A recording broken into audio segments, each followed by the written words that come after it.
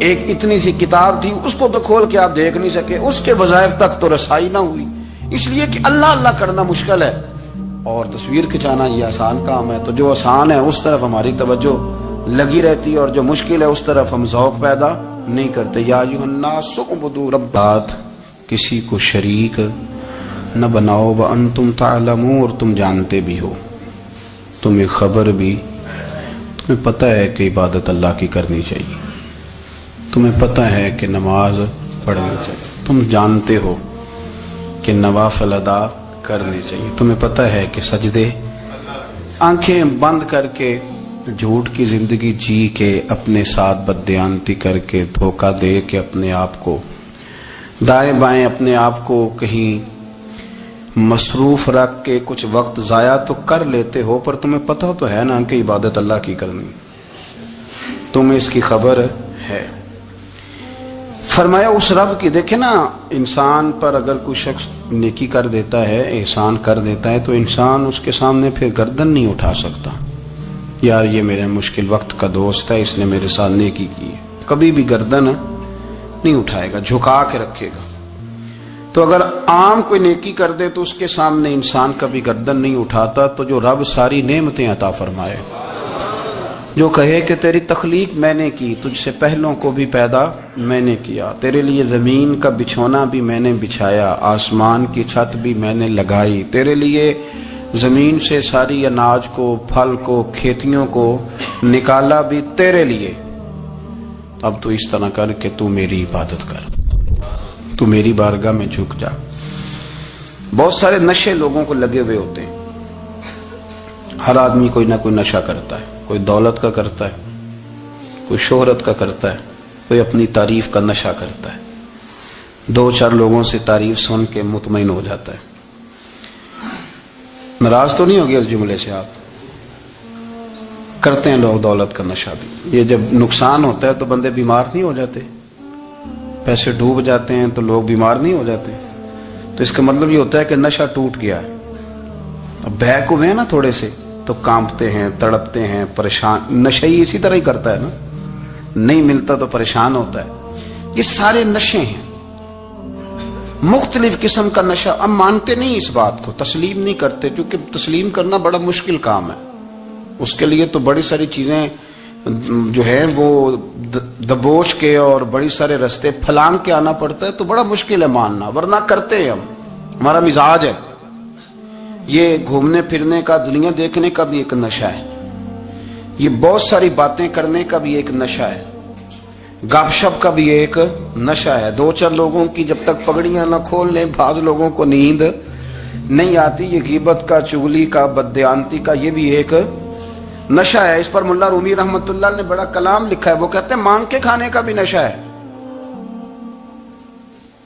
مانگ کے کھانے کا بھی نشہ ہے. وہ کہتے ہیں کہ ایک بھیک مانگنے والی خاتون تھی, تو بادشاہ کے پاس بھیک مانگنے آئی, تو بادشاہ کو پسند آ گئی, اس نے شادی کر لی. اب اس کو عادت تھی بھیک مانگ کے کھانے کی, تو وہ کنیزوں سے کہا کرتی تھی کہ فٹافٹ نہ روٹی لے کے آیا کرو, میں 2-3 دفعہ مانگوں تو پھر لایا کرو, کیونکہ ایک نشہ ہے نا, تو میں مانگوں 2-4 دفعہ تو پھر. تو انسان بہت سارے نشے کرتا ہے, یہ مانتا نہیں. یہ موبائل, یہ فیس بک, یہ سارے نشے ہی ہیں. اپنی فوٹو لگا لینا, سارا دن اسی کو دیکھتے رہنا. اور بڑے بڑے سیانے بندے جو وزادار ہیں, بڑے وزادار لوگ ہیں, لیکن وہ بھی سنجیدگی کے قائل نہیں, اس طرح کے نشوں کا شکار ہیں.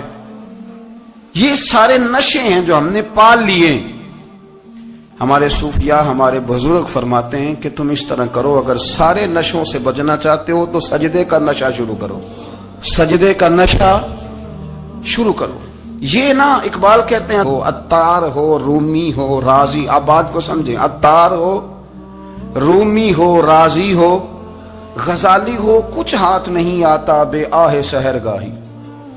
کہتے ہیں بہت بڑا صوفی ہو جیسے فرید الدین عطار تھے, بہت بڑا تصوف کا امام ہو جیسے امام غزالی تھے, بہت بڑا تفسیر کا استاد ہو جیسے امام رازی ہو. عطار ہو, رومی ہو, رازی ہو, غزالی ہو پر کچھ ہاتھ نہیں آتا بے آہ سحر گاہی. اگر سویرے اٹھ کے روتا نہیں نا اللہ کی بارگاہ میں, اگر تہجد نہیں نہ پڑھتا تو کچھ ہاتھ نہیں آتا بے آہ سحر گاہی. پھر اس کو کوئی چیز نصیب.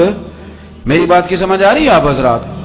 جب تک آپ سویرے نہیں اٹھتے, آپ اللہ اللہ نہیں کرتے, آپ کو نوافل کا چسکا نہیں, عبادت کا مزہ نہیں, فرمایا میری عبادت کرو, یہ شوق پیدا کرو, میں نے تمہیں پیدا کیا ہے. ہم لوگوں کے نشے مختلف نشے, بڑا عجیب رنگ ہے. محفل کی صدارت کرنے والے بڑے پیر صاحب, بڑے القابات و خو, بیچ میں سے بندہ تلاش کرنے سے بھی نہیں مل رہا, اتنے بڑے لقب ہیں اس کے, لیکن وہ ساج سنور کے 2.5 گھنٹے بیٹھا رہا محفل میں, اور نماز کا وقت آیا تو اس نے مختصر سی پڑھی, وہ نکل گیا, ہلکے سے سجدے کیے. او اتنا بڑا عشق رسول نعت خواں, او ہو کیا بات ہے. اور عشق رسول کا بہت بڑا پیغامبر, بہت بڑا مبلغ, اور بیچارہ سمجھ ہی نہیں سکا کہ اللہ کے رسول نے فرمایا تو نماز پڑھ میری آنکھیں ٹھنڈی ہو جائیں گی. تو یہ نشے کے عادی تو ہیں پر حقیقت کے قائل نہیں ہیں. یہ بس ٹھیک ہے, خوابوں کی دنیا میں لوگ زندہ ہیں, پر جن کو یہ جو نشہ تھا نا عبادت کا, یہ میرے رسول پاک کی چاہت ہے, یہ میرے نبی کریم علیہ السلام کی. آپ دیکھیں نا حضور مہینوں جا کے غار حرا میں بیٹھتے, کیا وہاں تبلیغ کرتے تھے, کوئی کتاب لکھتے تھے؟ رسول کریم علیہ السلام مہینہ رہتے غار حرا میں, کوئی نہ مجھے دیکھے, کوئی نہ مجھے ملے. حضور یہاں کیا ہے؟ فرمایا میں اپنے رب کی عبادت کروں گا. نبی کریم علیہ السلام نے سجدوں کے ساتھ پتھروں اور پہاڑوں کو آباد کر دیا, سجدوں کے ساتھ. آپ کا سجدہ آپ کو بہت ساری چیزوں سے چھڑا لیتا ہے, یہ بہت ساری جگہوں سے جھکنے سے بچا لیتا ہے. صوفیاء اولیاء یہ کیا کرتے تھے؟ یہ سجدے کا ذوق ہی تو پیدا کرتے تھے. سجدے کا ذوق. شاہ عبد العزیز دباغ رحمت اللہ تعالی علیہ اپنے مریدوں سے فرمایا کرتے تھے کہ اگر تم پکے نمازی بن جاؤ نا, تہجد گزار ہو جاؤ, تو میرے پاس آنا جانا چھوڑ دینا. عرض کی حضور کیوں؟ فرمایا میں تمہارے اور رب رسول کے راستے میں رکاوٹ نہیں بننا چاہتا, اب میرا مقصود ہے تمہیں وہاں تک پہنچانا. جب پہنچ گئے تو پھر میری ضرورت ختم ہو گئی. ہاں کبھی وسوس آئے, شک پیدا ہو, تکلیف ہو تو آنا, ورنہ میں نہیں چاہتا کہ میں رکاوٹ بنا رہوں. تم اللہ اللہ کرو, اس مالک کو راضی کرو. میرے رسول پاک علیہ وسلم نے فرمایا بندہ اللہ کے سب سے قریب اس وقت ہوتا ہے جب وہ سجدے کی حالت میں ہوتا ہے. کس کے قریب ہوتا ہے؟ اللہ کے سب سے قریب ہوتا ہے. وہ بڑا نیڑے ہے رب کے, بڑا قریب ہے, اس لیے کہ وہ حالت سجدہ میں. وہ جب سجدے کرتا ہے نا, اس کی بارگاہ میں جب جھک جاتا ہے. آپ ذرا سجدے کی کیفیت دیکھیں نا, زبان بھی یہاں ہے, آنکھ بھی یہاں ہے, کان بھی, عقل بھی ساری, اس نے سارا کچھ رکھ دیا سجدے میں. آپ وہ کبھی پیچھے جائیں تو دیہاتوں میں کہا جاتا تھا ناک سے نکیریں نکالو, بہت بڑی سزا ہوتی تھی نا, ناک سے نکیریں نکالو, بڑی سزا ہوتی تھی. تو اس نے کہا مالک مجھے کسی نے کہا نہیں, پر دیکھنا میں نے رکھ دی ساری عقل سجدے میں, اور رکھ کے کہا کیا سبحان ربی یا اللہ میں پست ہوں تو اعلیٰ ہے, اللہ تو میرا رب ہے اور تو سب سے اعلیٰ. اتنا, اور فرمایا جب یہ اس کیفیت میں ہوتا ہے تو پھر یہ اپنے رب کے قریب ہوتا ہے. کثرت عبادت نوافل. ہمارے ہاں عمرے کی قرآن اندازی محفلوں پہ ہونے لگ گئی ہے, حالانکہ حدیث سے ثابت نہیں. میں دوستوں سے کہتا ہوں جائز ہے, کرنی چاہیے, عمرے کی قرآن اندازی جائز ہے, پر کسی حدیث میں نہیں آئی کہ قرآن اندازی کرو عمرہ کرو. حدیث میں قرآن اندازی یہ آئی ہے کہ نبی پاک علیہ السلام نے فرمایا تمہیں پتہ چل جائے نا پہلی صف کا ثواب کتنا ہے, تم قرآن اندازی کرو. عمرے کی قرآن اندازی کا تو پوسٹر چھپتا ہے, تو یہ والی قرآن اندازی کب ہونی ہے؟ ہونی چاہیے کہ نہیں؟ حضور نے فرمایا تمہیں پتہ چلے کہ اس کا ثواب کتنا, تو تم قرآن اندازی کرو, تم قرآن ڈالو. جب آپ نماز پڑھ رہے ہوتے ہیں, جب آپ کا مصلی آباد ہوتا ہے, صلاح الدین ایوبی ایک بزرگ سے ملاقات ہو گئی, بیت المقدس پر قبضہ تھا عیسائیوں کا, تو صلاح الدین بڑے پریشان تھے. وہ بابا جی کہنے لگے پتر کیا ہوا؟ کہنے لگے حضور پتہ چلا ہے دشمن کے 2 بحری بیڑے اسلحہ لے کے آ رہے ہیں. مسلمان پہلے ہی کمزور ہیں اور اب اگر 2 بحری بیڑے اور آ گئے تو حضور مسئلہ بن جائے گا.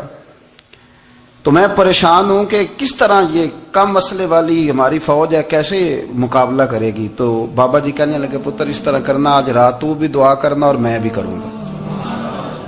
تو بھی دعا کرنا, آپ ناراض نہ ہونا. ہم تو پیروں والے ہیں, ہم تو پیروں کے نوکر غلام ہیں, ہمارا تو گزارا ہی نہیں, ہمیں تو ملتا ہے سارا کچھ وہاں سے. پر میرا سوال یہ ہے کہ تعویذ لینے جاتے ہو نفل کیوں نہیں پڑھتے؟ رات اللہ اللہ کیوں نہیں کرتے؟ یہ بھی تو ہمارے بزرگوں کا ہی طریقہ ہے, انہوں نے تو ہمیں سکھایا ہے. صلاح الدین ایوبی سے بزرگوں نے کہا کہ رات آج نا اللہ اللہ کرنا تو میں تیرے لیے دعا کروں گا, تو بھی دعا کرنا. تو بندہ جب دکھی ہوتا ہے تو سجدہ کرتا ہے تو پھر ہی تو مصلی بھیگ جاتا ہے, پھر ہی تو مزہ آتا ہے. سکھی بندہ تو کعبے جا کے نہیں روتا.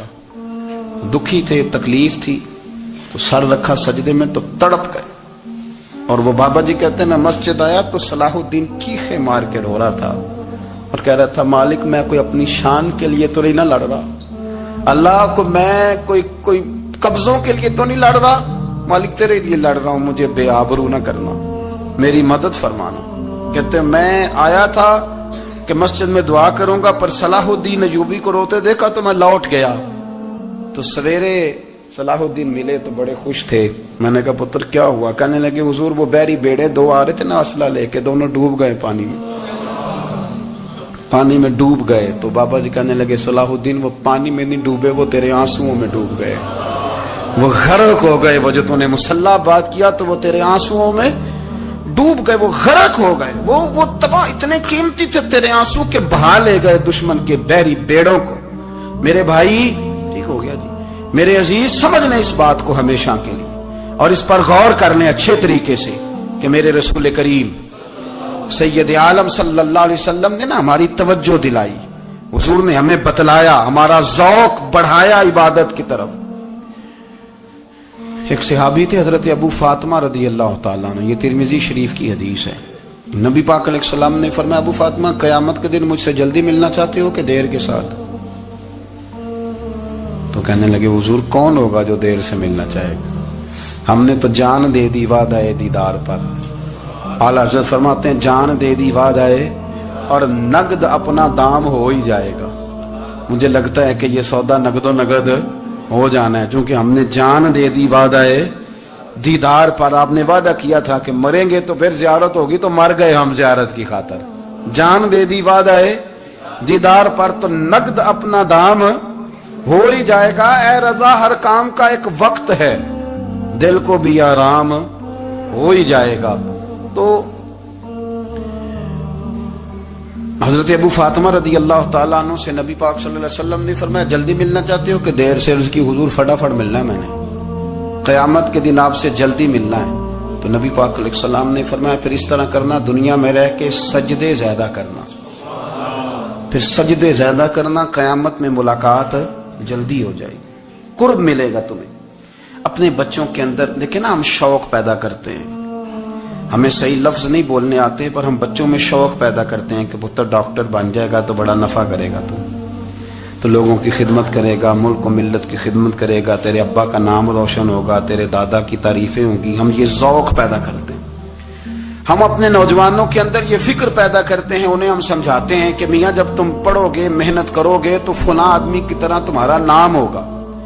یہ جتنا ذوق ہم بچوں کے اندر ان چیزوں کا پیدا کرتے, ہمیں حکم ہے کسی طرح ہم ذوق پیدا کریں کہ پتر نماز پڑھے گا تو اللہ راضی ہو جائے گا, تو سجدہ کرے گا. دیکھیں نا میرے رسول کریم علیہ السلام نے فرمایا 7 سال کے بچے کو مسجد لے کے جاؤ, یعنی اسے شوق دلاؤ, اس کے اندر یہ خاصیت پیدا کرو کہ اس کا دل کرے مسجد میں جانے کا, اس کے اندر یہ خصوصیات لاؤ کہ وہ ہمارے ہاں نا ہر چیز کو پروموٹ کیا جا رہا ہے, ہر چیز کو, یعنی سر سنگیت سکھانے کے لیے اکیڈمیاں بن گئی, ہر شے پروموٹ ہو رہی ہے.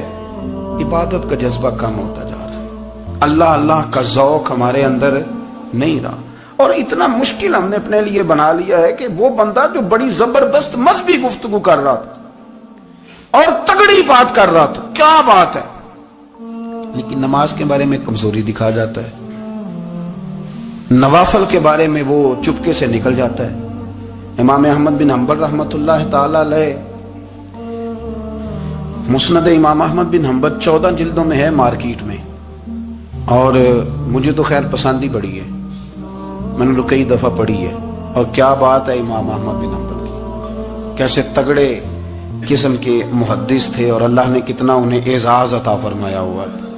یہ کوڑے بھی کھاتے تھے دین کی خاطر، سارا کرتا لہو سے بھر بھی جایا کرتا تھا، بڑا اعزاز والا شخص تھے، بڑے اعزاز والے۔ حدیثیں جمع کرنا، حدیثیں لکھنا، حدیث پڑھانا، سارا دن رہتے تھے۔ کہہ سکتے تھے کہ میں کر تو رہا ہوں کام، اور حدیث بھی موجود ہے کہ عالم عابد سے افضل ہوتا ہے، پر اس کے باوجود امام احمد بن حنبل رحمۃ اللہ علیہ 300 نفل فرض نمازوں کے علاوہ پڑھا کرتے تھے، 300 نوافل روز پڑھا کرتے تھے۔ ان کے بیٹے نے کہا ابا جی مکان خریدنا ہے تو وہ جگہ کہاں کر کے لوں، بہت ساری آبادیاں، تو فرمایا پتر وہاں لینا جہاں مسجد قریب ہو۔